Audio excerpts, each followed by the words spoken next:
To remove a CPU, remove the top cover.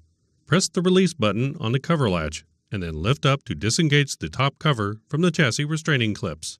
Lift the top cover straight up to remove it from the chassis. The SR850 may be equipped with 4 processor heatsink modules, also referred to as PHMs. Up to 2 PHMs on the processor memory expansion tray and up to 2 PHMs on the system board. To remove a PHM on the system board, slightly slide the upper power supply number 2 out from the power supply bay. Grasp the processor and memory expansion tray handle by the blue touch point and rotate the handle straight up to lift the expansion tray out of the chassis. To remove a processor and heatsink module, you'll need a Torx T30 screwdriver.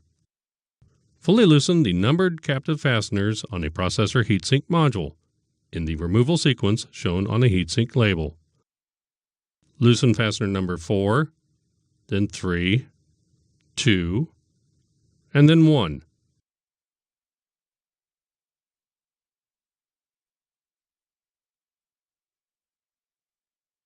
Carefully lift the processor heatsink module straight up from the processor socket.